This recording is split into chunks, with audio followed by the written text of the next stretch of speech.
that there is a genuine benefit from this particular arrangement, the constitutional monarchy, and I think it has good long-term benefits. She kept it for decades, filed it, protected it, said nothing.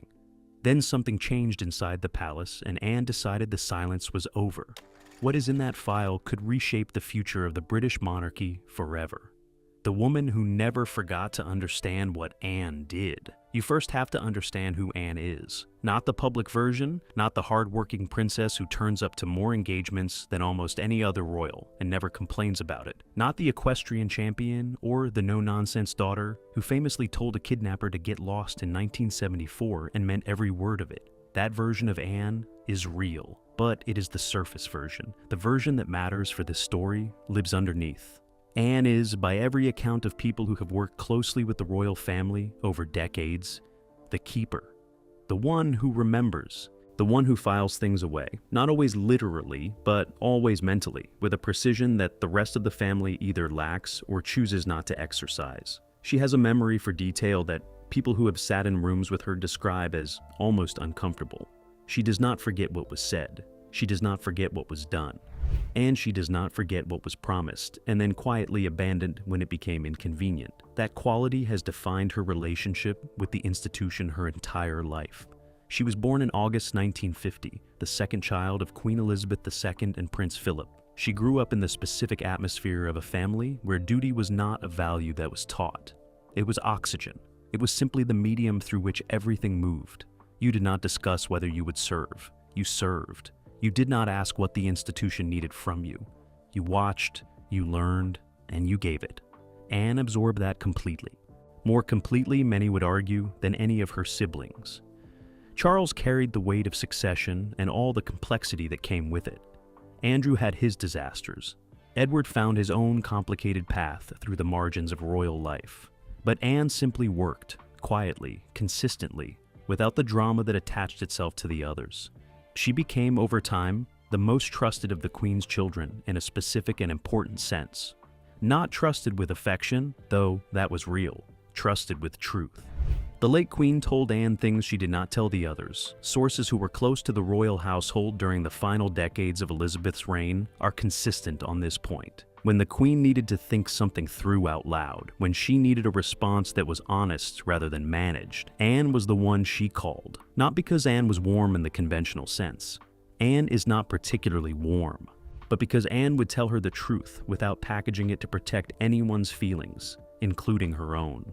That relationship gave Anne something invaluable: access to the interior of the institution at the highest level. Knowledge of decisions that were made before they became policy. Understanding of why certain things were done and who pushed for them, and what the real reasons were beneath the official explanations. Anne became, over the course of her mother's reign, a one-woman archive of the private history of the House of Windsor. And that archive included Camilla. Now here is where the story requires some careful navigation. Anne and Camilla have never been enemies in the open sense. They have appeared together at public engagements. They have maintained the surface civility that the institution demands. Anyone watching them from the outside over the years would have found it difficult to identify a specific fracture. They are both women of a certain generation who understand the value of composure, who were raised to believe that what you show the world and what you actually feel are two entirely separate things.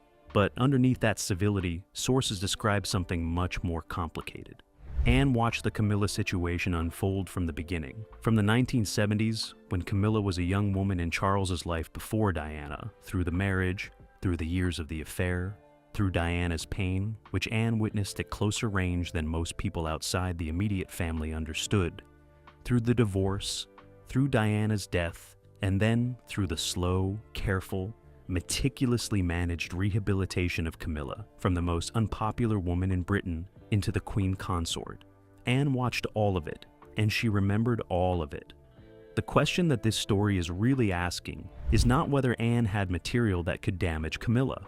People who know Anne have quietly assumed for years that she held information that could be uncomfortable for the current Queen Consort if it ever became public.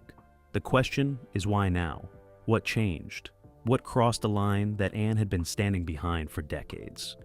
That question has an answer. But to understand it, you first need to understand what is actually in the file, because the file is not simply a collection of old grievances. It is not a personal diary or a record of slights. Sources describe something more specific than that, more deliberate, more dangerous. The kind of material that does not accumulate accidentally, but that someone assembled with purpose, over time, with a very clear understanding of what it documented and why that documentation might one day matter. Anne is not a woman who does things without purpose. She never has been. And the fact that she kept this material, protected it, said nothing about it for as long as she did, tells you that she always understood its value. She was waiting, not impatiently. Anne does not do impatience. She was simply waiting for the moment when using it would matter most. That moment, sources say, arrived in the early weeks of 2025. And when it did, Anne moved with the same quiet decisiveness that has characterized everything she has ever done inside this institution, without announcement, without warning, and without any apparent concern for the consequences. What the file contains. The word file is being used loosely here. That is the first thing to establish, because when sources describe what Anne has been holding, they are not describing a single manila folder sitting in a drawer somewhere in Gatcombe Park with a label on the front. What they are describing is more diffuse than that, more layered. A body of material accumulated across decades that exists in different forms, in different places, held together not by a physical container, but by Anne's knowledge of where everything is and what it means. But diffuse does not mean vague. The material is specific. Sources who have been briefed on its general nature describe it in terms that fall into 3 distinct categories, and each category is more significant than the last. The first category is correspondence. Letters, and in later years, other forms of written communication that document the private positions Camilla took on certain family matters during the years when her public position was still being carefully constructed. This was the period between roughly 1997, the year Diana died, and 2005, the year Charles and Camilla married.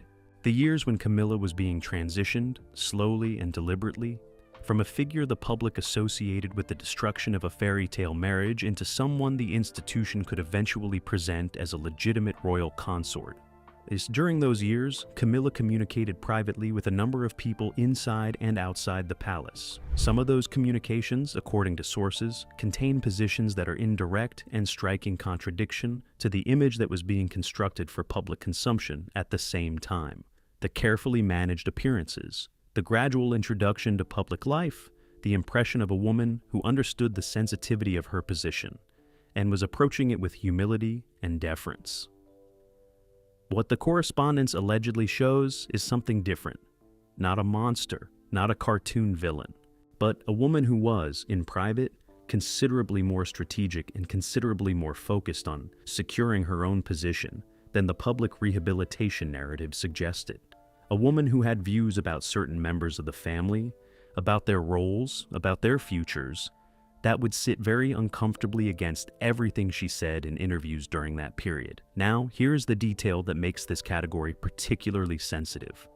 Some of this correspondence apparently touches on Diana, not in a dramatic confessional sense, but in the way that people sometimes write about someone in private that they would never articulate in public, in a way that, read against the backdrop of everything that came after Diana's death, would be very difficult to present sympathetically. Sources are careful not to be too specific about the content here, but the consistent thread across multiple accounts is that what Camilla wrote about Diana in private during this period is not something she would want read aloud anywhere. That is the first category.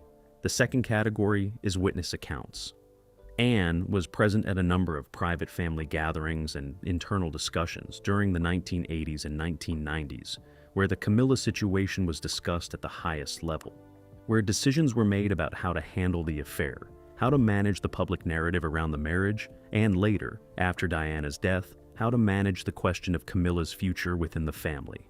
Anne did not just observe these discussions, she participated in them. And what she carries from them is not just memory, though her memory is formidable, but in some cases, contemporaneous notes. Records made at the time or shortly after, when the details were fresh, that document what was said, who said it, and what was decided. Sources describe these accounts as particularly valuable, not because they reveal dramatic secrets in isolation, but because they provide context for decisions that the palace has always presented as having been made for particular reasons. The records suggest, in some cases, that the real reasons were different. That is the kind of material that institutions fear most. Not scandal in the tabloid sense, but the quiet, documented demonstration that the official version of events was constructed rather than organic, that the story told to the public about how things unfolded was shaped by interests that were never disclosed. The third category is the most recent and, in some ways, the most explosive. It relates not to the past, but to the present, to Camilla's conduct as queen consort, specifically to a pattern of behavior that sources describe as a sustained and deliberate effort to expand her influence within the working structure of the palace in ways that go beyond what her role formally authorizes. This is not about ceremonial influence. It is about operational influence, about who gets access to the king, about which advisors find their positions becoming gradually less secure when they are perceived as insufficiently aligned with Camilla's priorities, about decisions regarding royal engagements, public communications, and institutional appointments where Camilla's hand can be traced in the outcome even when her name does not appear in any formal capacity. Sources describe a quiet but systematic accumulation of informal power, the kind that does not show up in any official record, the kind that can always be denied, but the kind that everyone inside the institution can feel operating around them, shaping the environment in ways that official structures do not account for. Anne has been watching this too. She has been watching it the way she watches everything, with patience, with precision, and with the specific attention of a woman who understands better than almost anyone alive what unchecked informal influence inside this institution can do to the people caught in its path. She watched it do it to Diana. She was not going to watch it happen again without a record. That is what the third category of material represents, not historical documentation. Current documentation, an ongoing account of a pattern of behavior that Anne apparently decided needed to be witnessed and recorded by someone with the standing and the memory to do it accurately. Put those three categories together, and you begin to understand why sources describe the file not as a weapon of personal destruction, but as something more considered than that. It is an institutional record, built by a woman who has spent her entire life serving the institution, and who has concluded, at some point in recent months, that the institution itself is at risk from the influence it has allowed to grow unchecked at its center. Anne did not build this to destroy Camilla, or at least, that is not how sources close to her characterize her motivation. She built it because she believed someone needed to, and she is now the only person left with both the material and the standing to use it. The question is what triggered her to move from holding it to deploying it. That question leads directly to the events of early 2025. And those events, when laid out in sequence, tell a story that is even more unsettling than the file itself. The trigger. For decades, Anne held the line. She watched, she recorded. She said nothing publicly, and she moved carefully privately, and she maintained the surface equilibrium that the institution required of her. People inside the palace who were aware, even partially, of what Anne knew, operated with a certain assumption that she would continue to hold it, that whatever her private feelings about Camilla's position and influence, Anne's loyalty to the crown and to her brother would keep the material exactly where it had always been. Locked away, contained, that assumption held for a very long time. Then it stopped holding. And the reason it stopped holding begins with something that happened in the final weeks of January 2025, something that on the surface looked like a routine internal palace reorganization, but that sources inside the household describe as anything but routine. It was a personnel decision, the kind that gets announced in careful language about evolving responsibilities and new structures, the kind where the official explanation is so measured and so bland that anyone paying attention immediately understands that the official explanation is not the real one. A senior aide with a long history of service to the king was moved, not dismissed, not publicly embarrassed, simply repositioned in a way that effectively reduced their access to Charles and their influence over his daily schedule and communications. The kind of move that in corporate language would be called a lateral transfer, But that inside the palace means something very specific. It means someone with more influence than you decided you were in the wrong place. Sources are consistent about who drove that decision. It did not originate with Charles. Charles valued this individual, had worked with them for years, trusted their judgment in the particular way that he trusts people who have demonstrated consistent loyalty over time. The decision to move them did not come from a place of royal dissatisfaction. It came from somewhere adjacent to the king, from the orbit around him, from the influence that operates without a formal title or a minute meeting. It came from Camilla's direction. Now, this alone might not have been enough to trigger Anne. Personnel decisions inside the palace are not uncommon. Influence is always being negotiated and renegotiated around a monarch. Anne has seen it before. She understands how the machine works, and she does not expect it to be clean. But this particular move landed differently for two reasons. The first reason was who the aide was. This was not simply a functionary. This was someone with a direct line to Anne herself, someone who had served as an informal conduit between Anne's office and the king's household on matters that Anne considered important. Someone whose repositioning effectively reduced Anne's own access to her brother in a practical and tangible way. Camilla had not just moved a piece on the board, she had moved a piece that connected directly to Anne. And Anne noticed. The second reason was the timing, because the aide's repositioning happened in the same week that a separate development occurred, a development that sources describe as the real accelerant. An internal discussion had been taking place within the palace about the future shape of the working royal family, about which members would carry which responsibilities as Charles's reign continued and as his health presented its own quiet complications.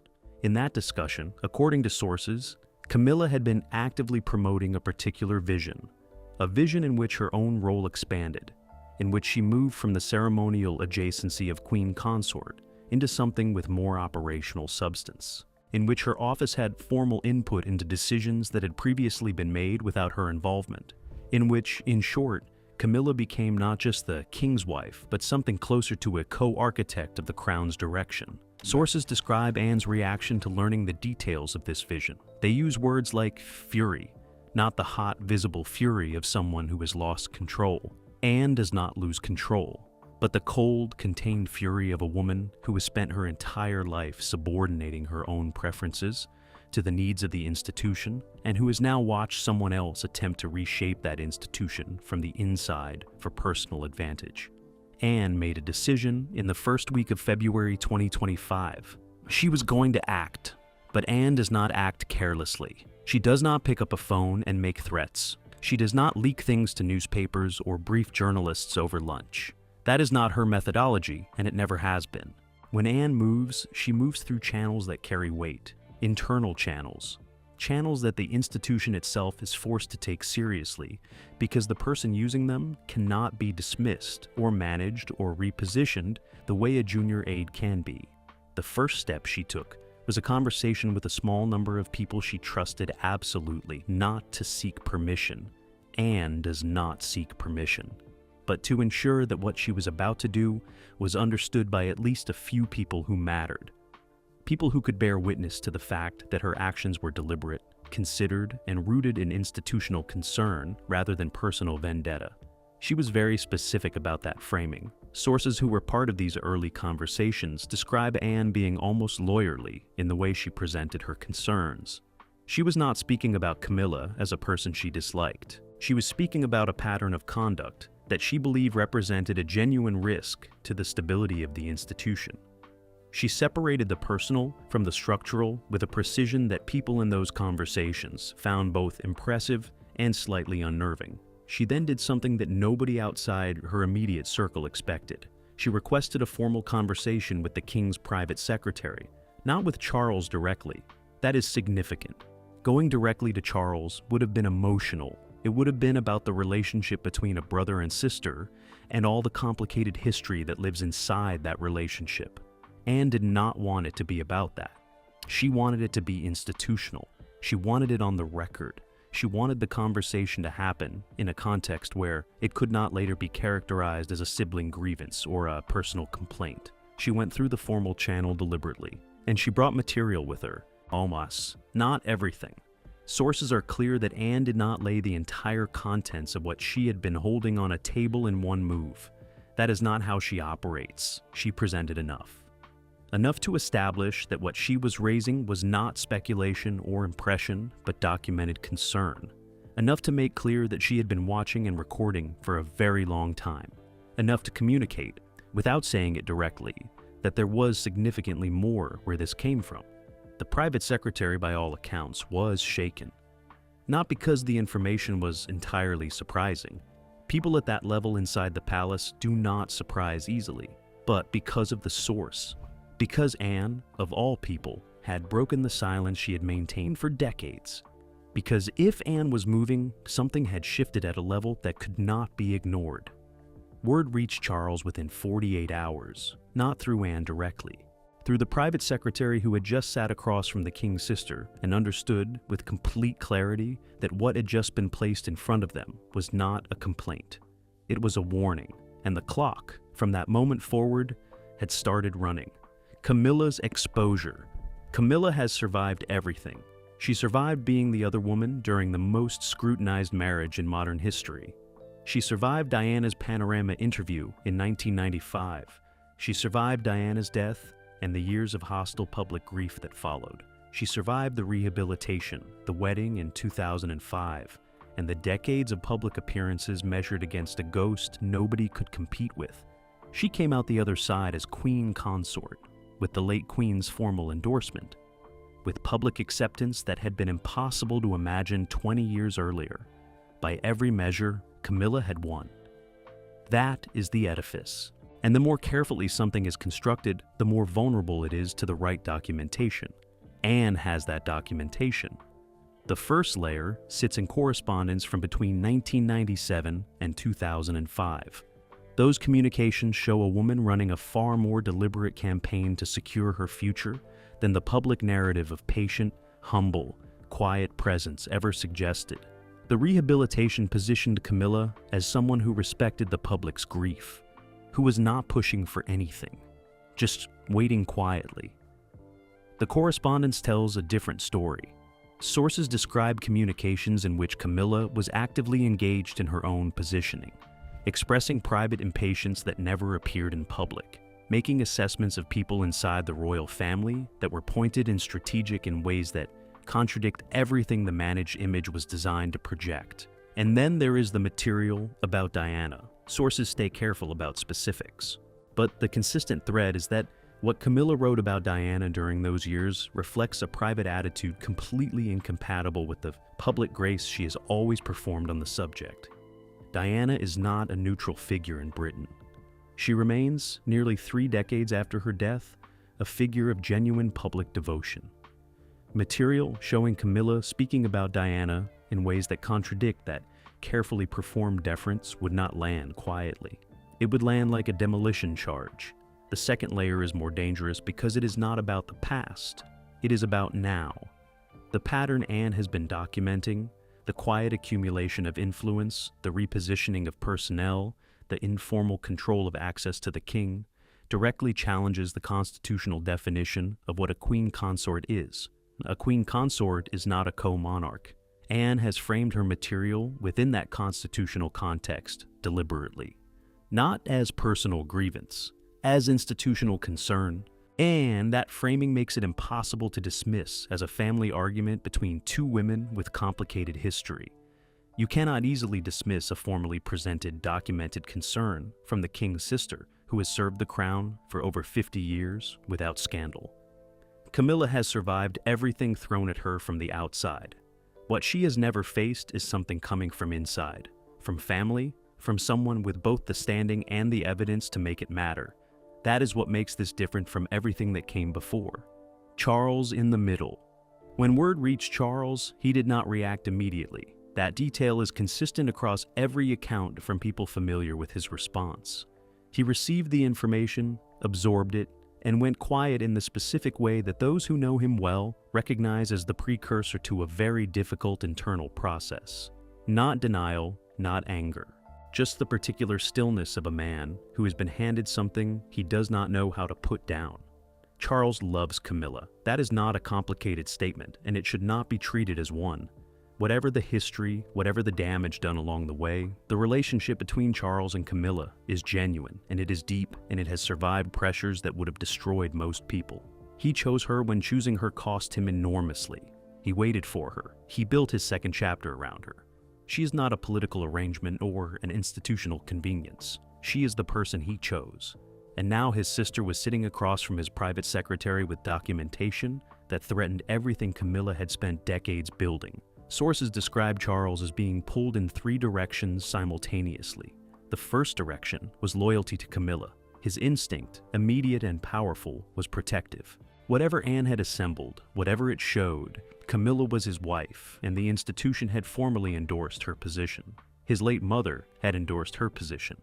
The idea of that being destabilized was not something he could process neutrally. The second direction was his relationship with Anne. Charles and Anne are not the closest of siblings in the emotional sense. They are different in temperament and always have been. But they share something that goes beyond personal warmth. A mutual respect rooted in shared service. A recognition that, of all the siblings, the 2 of them have carried the institutional weight most seriously and most consistently. Anne does not move without reason.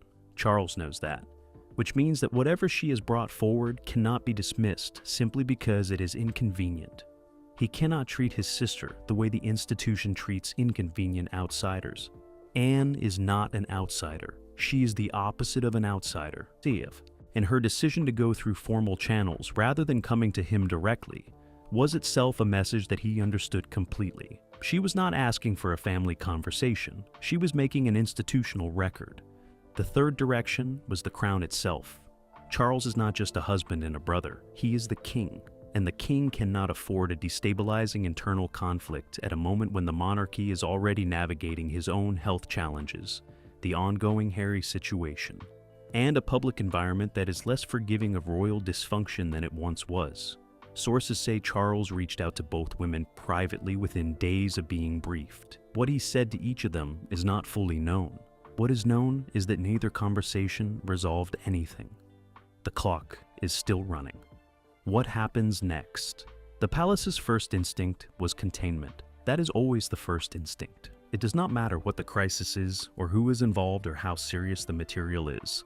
The machine defaults to containment the way a body defaults to breathing, automatically, without deliberation. The question is never whether to contain. The question is whether containment is actually possible. In this case, sources suggest the answer is not straightforward, because the material Anne has presented is not a rumor circulating among staff or a journalist sitting on an unverified tip. It is documented. It is sourced in a woman whose credibility the institution cannot challenge without undermining itself.